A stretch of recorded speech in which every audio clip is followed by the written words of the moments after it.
आज हम संस्कृत ग्रामर में प्रत्यय पढ़ेंगे। साधारण तौर पे प्रत्यय शब्द के अंत में जो लगते हैं उसे प्रत्यय कहा जाता है। मतलब शब्दांश को प्रत्यय कहा जाता है, अंत में जो लगते हैं। अब संस्कृत में सार्थक शब्दों को पद कहते हैं। यह प्रकृति और प्रत्यय के मेल से बनता प्रकृति मूल रूप जो होता है उसे कहा जाता है। मुख्य रूप से प्रत्यय दो प्रकार के होते हैं, कृत या कृदंत और दूसरा तद्धित।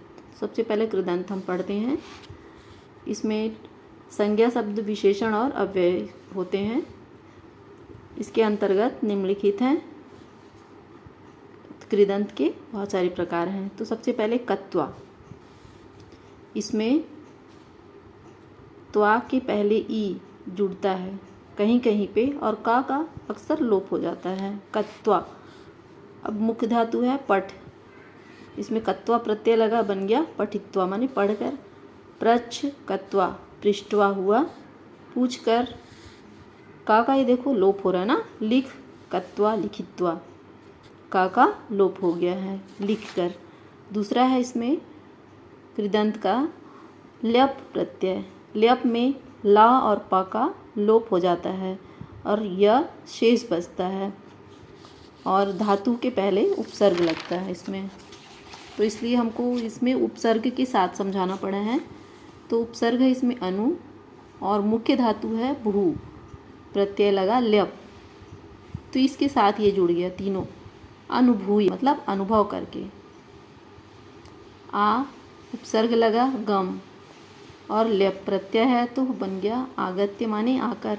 परि उपसर्ग है ईक्ष, मुख्य धातु है ल्यप प्रत्यय है तो बन गया ये परीक्ष, परीक्षा लेकर। अब नेक्स्ट है सत्री। सत्री प्रत्यय है, इसमें अत शेष बचता है और स्त्रीलिंग पुल्लिंग नपुंसकलिंग के अनुसार यह परिवर्तन होते रहता है। तो इसमें इसलिए हमको तीनों लिंग लिखकर समझाना पड़ा, पुल्लिंग स्त्रीलिंग नपुंसकलिंग।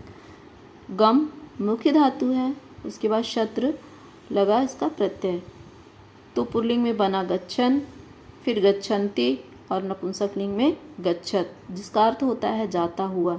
लेकिन तीनों में देखो गच्छन, गच्छन्ति और गच्छत बदल गया है। नृत मुख्य धातु, शत्रु लगा प्रत्यय, क्या बना पुल्लिंग में नृत्यन, फिर स्त्रीलिंग में नृत्यन्ति, फिर नपुंसक में नृत्यत मतलब नाचता हुआ। अब अगला नेक्स्ट है सानच।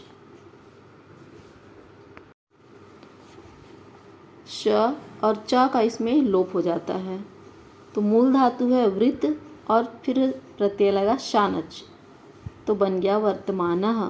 पुल्लिंग में स्त्रीलिंग बना वर्तमाना और नपुंसकलिंग में वर्तमानम मतलब होता हुआ। इसके बाद है मुख्य धातु आस, शानच प्रत्यय लगा, पुल्लिंग में बना आसीना, इसमें भी लिंग के अनुसार बदलते जाता, फिर आसीना फिर आसीनम मतलब बैठता हुआ। अब नेक्स्ट है कत या कतवतु प्रत्यय।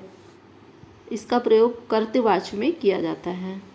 इसमें भी पुल्लिंग स्त्रीलिंग नपुंसकलिंग में बदलता जाएगा। ये मुख्य धातु है इसका पठ कत, तो बन गया इसका पठितः पठिता पठितम, नपुंसकलिंग में मतलब पढ़ा गया।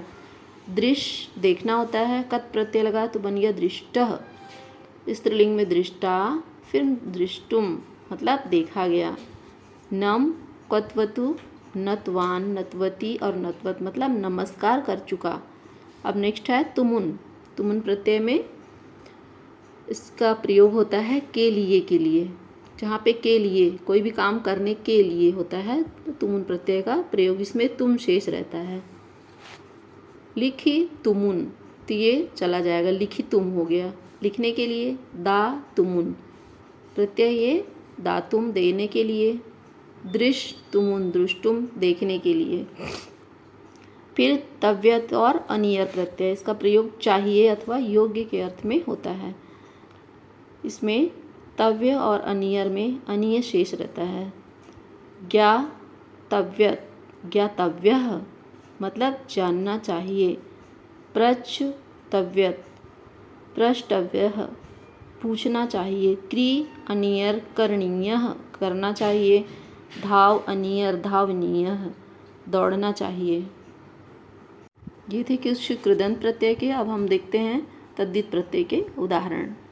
तो तद्धित प्रत्यय संज्ञा, सर्वनाम और विशेषण में लगते हैं। धातुओं को छोड़ के अन्य शब्दों में जिन प्रत्ययों को लगाकर कुछ विशेष अर्थ बनता है से निकाला जाता है, तद्धित प्रत्यय कहलाता है। अब इसमें कौन कौन से हैं, तो सबसे पहले देखते हैं अण।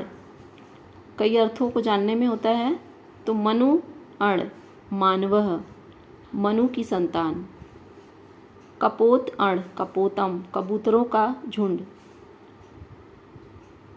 रघु अणम, राघवः, रघु की संतान। मतलब शॉर्ट फॉर्म में हम एक नाम लेते हैं, उसके कई अर्थ होते हैं। कई अर्थ नहीं मतलब समझने के लिए, जैसे कि कुछ वाक्य होता है, उसको एक सेंटेंस में उसका नाम देना होता है। तो इस तरह से ये नाम जो होते हैं इसमें अण प्रत्यय वाले होते हैं। अब है अगला मतुप प्रत्यय। मतुप में केवल मान जुड़ेगा, बाकी हट जाएगा। तो अंशु मतुप, अंशुमान, किरणों वाला। बल मतुप, बलवान, बल वाला। फिर है इसमें इनी। इनी प्रत्यय को जोड़ते समय केवल इन जुड़ता है, बाकी हट जाएगा। बल इनी, बलिन, मतलब बलवान। गुण इनी, गुणिन, गुणवान। फिर अगला है ठक प्रत्यय। इसको जोड़ते समय ठक क्या बन जाता है, इक बन जाता है। वेद और ठक प्रत्यय लगा, वैदिक। लोक ठक प्रत्यय, लौकिक। साहित्य में ठक प्रत्यय लगा तो साहित्यिक।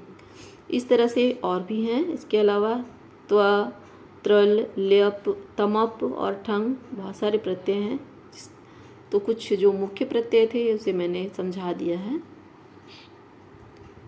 तो ये वीडियो कैसी लगी आप लोगों को कमेंट करके ज़रूर बताइए।